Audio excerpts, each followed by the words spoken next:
He told me I was everything he'd been looking for. What he didn't say was that he was still looking. Looking back, I think I wanted someone to choose me before I really chose myself. I wasn't fresh out of a breakup or anything like that. But I'd had my fair share of letdowns. Guys who weren't ready, who said all the right things just to ghost me, who strung me along until someone else came around. So when I met Henry, I wasn't expecting much. But Henry didn't show up like the others. He didn't play the slow reply game, didn't keep things vague. He looked me in the eye when he talked. He listened. And that, somehow, felt rare. It was a Saturday night in early spring when we met. My best friend Luna had dragged me to a friend of a friend's rooftop party downtown. I wasn't in the mood. I'd had a long week at work, and my introvert battery was running dangerously low. But Luna promised tacos and music and a night to take my mind off things, so I went. The party wasn't huge, maybe 30 people spread out across the rooftop. Music played through a Bluetooth speaker. People stood in clumps, drinks in hand, conversations bouncing back and forth like a summer breeze. That's where I saw him, standing by a cooler, debating with someone about pineapple on pizza. He caught me listening and laughed.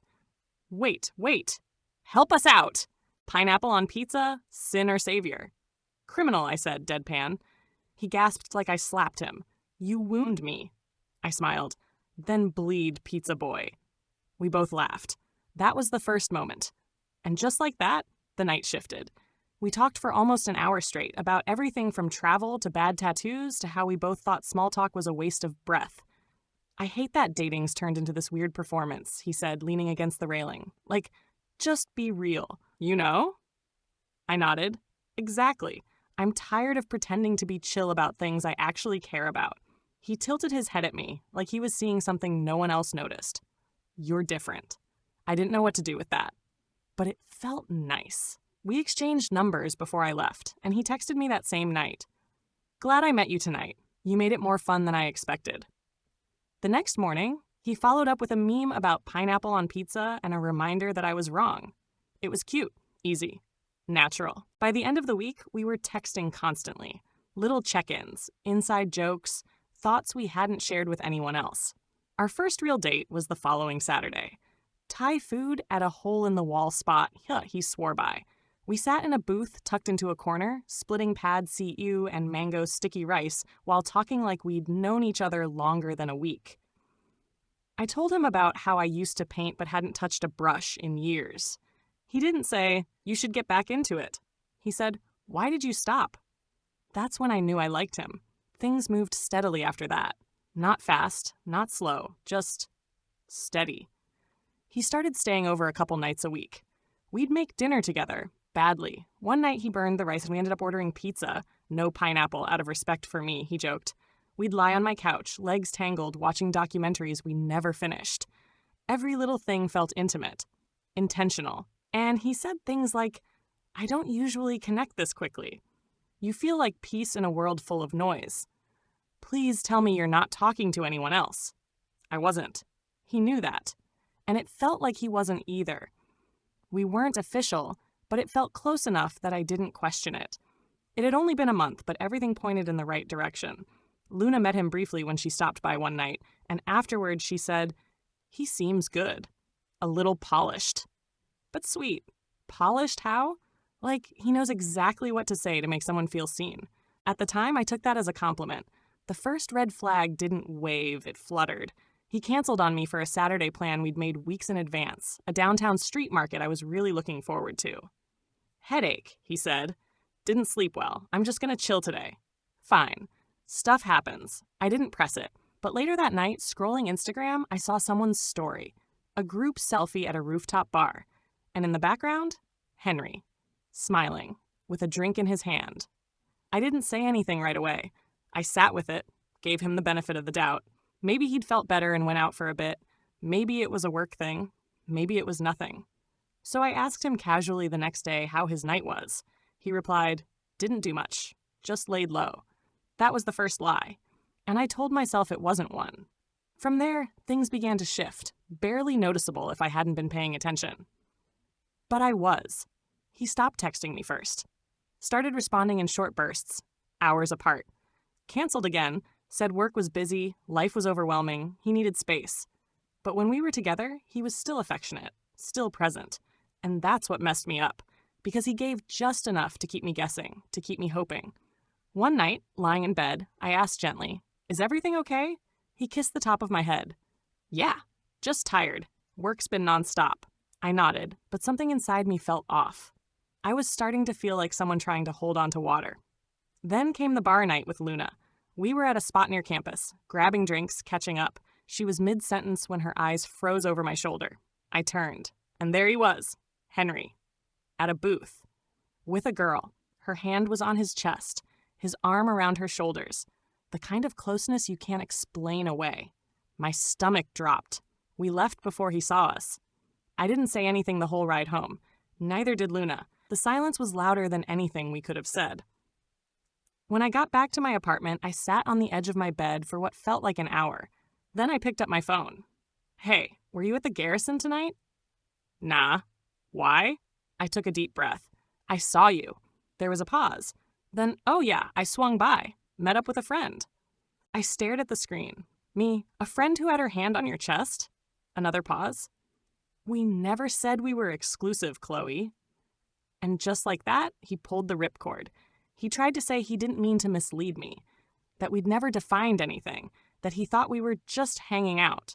But I remembered every word he said, every look, every kiss that felt like a promise. I wasn't imagining this. I just didn't know I was being lied to. That night, I didn't sleep. And the next morning, I got a message on Instagram from a girl I didn't know. Her name was Clara, and all it said was, "Hey, I think we need to talk. It's about Henry." When I opened Clara's message, I had to reread it 3 times. "Hey, I think we need to talk. It's about Henry." I didn't know who she was, but my gut already did. I clicked on her profile, private, but her profile pic was enough. Long brown hair, a golden retriever, the same girl I saw at the bar with Henry. I didn't respond right away. I closed the app, put my phone face down, walked around my apartment like moving would stop the way my chest felt like it was about to cave in. But I couldn't ignore it forever. So I texted Luna. Clara messaged me.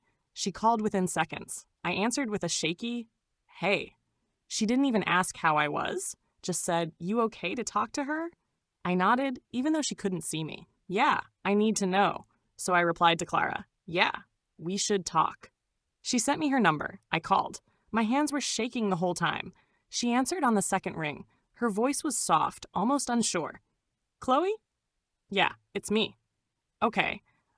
So this is really awkward, but I think we've both been seeing the same guy."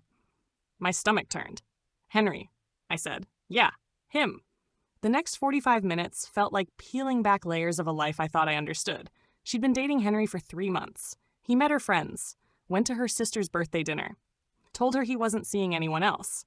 He said he wasn't ready to rush anything official, she told me, but made it really clear that I was the only one. Sound familiar? We compared dates, messages, screenshots. There was no ambiguity. While he was taking me out for Thai and telling me I was rare, he was sleeping over at Clara's place and talking about future vacations. When I thought he was working late, he was out with her. When he said he was tired and skipping our plans, he was posting stories from her apartment. He didn't just lie. He built 2 relationships at the same time, and we both believed we were the only one. I remember asking her, "Do you think there's anyone else?" She went quiet. Honestly, I wouldn't be surprised. By the time we hung up, I wasn't even angry. Just hollow, like someone had reached inside me and stolen the air without making a sound. Luna came over that night. No questions, no judgment. Just showed up with ice cream, face masks, and a blanket. I told her everything. She listened, then said, "You weren't dumb. You were hopeful." He used that. The next day, I texted Henry. You told me I was the only one, so why did Clara say the same thing?" It took him 5 hours to respond. "Henry, I didn't mean for this to happen. I liked both of you. It got complicated." I laughed out loud. Complicated? He was playing Jenga with people's emotions and acting surprised when it fell apart. I called him. He picked up, voice low. "Qley, don't. Just don't." I didn't plan it. I wasn't trying to hurt anyone. "Then why did you lie? You could have been honest. We both could have made choices with the truth." Silence. I didn't want to lose either of you. You never had us, I said. You were just collecting attention like it meant something. That was the last time we spoke. I blocked his number the next day. Clara did too. We messaged one last time to wish each other well, and then we both let go. Clean break. No lingering what-ifs. Because what were we holding on to? A version of someone who didn't even exist? In the days that followed, I felt everything all at once. Anger, sadness, shame, relief. I kept thinking, I should have known. But how? He said the right things. Did the right things. Made me feel like I was the only person in the room. The problem wasn't that I didn't see the red flags. It was that I trusted him enough to believe they weren't red. I journaled a lot, wrote letters I never sent. One entry said, he gave me just enough honesty to keep me around, and just enough distance to make me doubt myself. That one still hurts a little, because it was true. Healing wasn't linear. One day I felt powerful, like I dodged a bullet. The next, I felt used, small, like I meant nothing to someone I gave my whole heart to. But slowly, the space he took up in my head started shrinking. I stopped replaying our conversations, stopped checking his socials, even on burner accounts, stopped wondering if he missed me, because eventually I realized something important. I wasn't the one who lost something. He was. The best part? I didn't need revenge. I didn't need a final word. I didn't need to prove I was better. All I needed was peace, and maybe a little closure, which came unexpectedly. About 2 months later, when he messaged me, I hadn't thought about Henry in a few weeks. Not really. Not the version I knew, anyway. The real Henry. The one who lied, who juggled people like hobbies, who said you're different to more than one girl. That version lived in the past now. I'd packed him up like a bad outfit I finally realized didn't fit me anymore. And then, on a random Tuesday night, he messaged me. It was just after 9 p.m.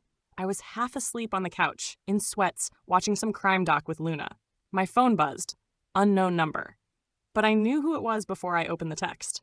Hey, Qley, I know I probably don't deserve to reach out, but I've been thinking about you. A lot. Would you ever want to talk? I stared at it. Not surprised, not anxious, just tired. Luna leaned over and read it too. Oh, hell no, she said. Delete that man. But I didn't. Not yet. The next day another text came in. I'm sorry for everything. I handled it horribly. You didn't deserve that. I miss you. I really do. I sat with those words like they were leftovers from someone else's meal. Cold. Unwanted. A little insulting. Because of course he missed me. I was good to him. I was real with him. I loved him in the only way I knew how, fully. But that didn't mean I had to reply. And yet, curiosity is a tricky thing. 2 days later, I messaged back. Why now? His response came fast, like he'd been waiting for the green light. I guess I finally realized what I lost. No one else compares to you. I rolled my eyes. Classic. Still, I agreed to meet him, not to get back together, not even to consider it, but because part of me wanted to look him in the face and see if he actually felt sorry or just missed the convenience of me. We met at a small cafe. Neutral ground. He showed up looking nervous. Hoodie, jeans, that familiar cologne. Hey, he said, voice soft. I nodded. Hi. We sat down. He didn't waste time. I messed up, he said. You were everything I said you were. I just wasn't ready. I got scared. I tilted my head. Scared of what? Of feeling something real again. Of losing control. I took a sip of my coffee. You know what I was scared of? Being lied to. And I was right. He flinched. Just a little. He talked for a while. About how he'd gone to therapy. About how Clara blocked him and never looked back. About how he realized the attention he chased meant nothing without trust. I still think about you, he said. Every day. I believed him. But not in the way he hoped. Not in the way that would fix anything. Because by the time he figured it out, I wasn't the same girl anymore. The Qley who cried herself to sleep over his silence was gone. The Qley sitting across from him now? She was calm. Clear. Whole. He asked if we could try again. Just start over.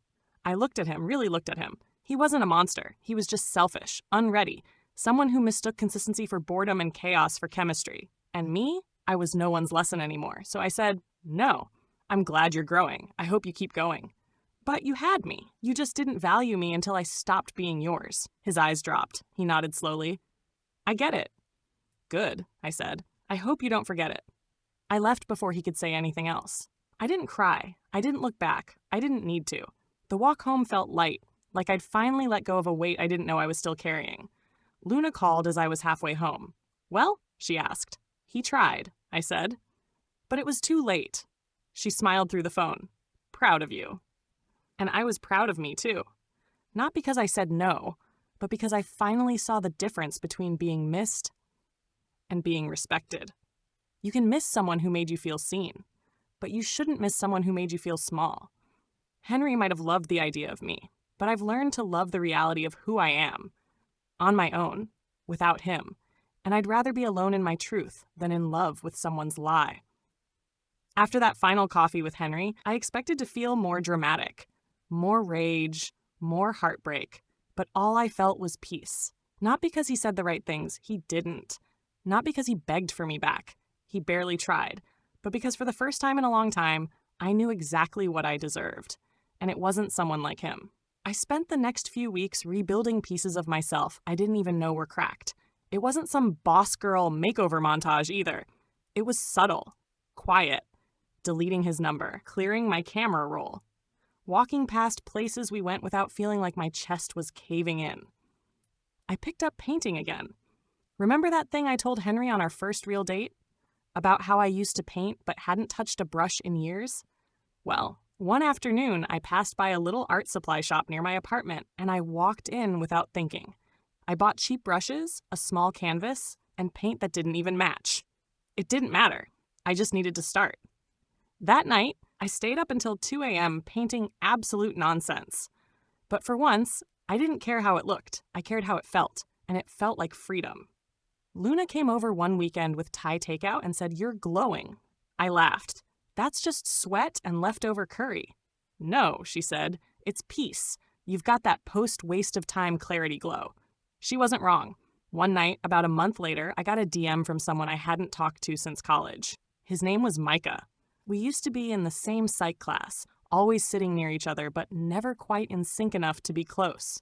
He messaged, "Hey, super random, but I saw your painting at the local art pop-up. That was yours, right? Beautiful work." I blinked. Wait, what?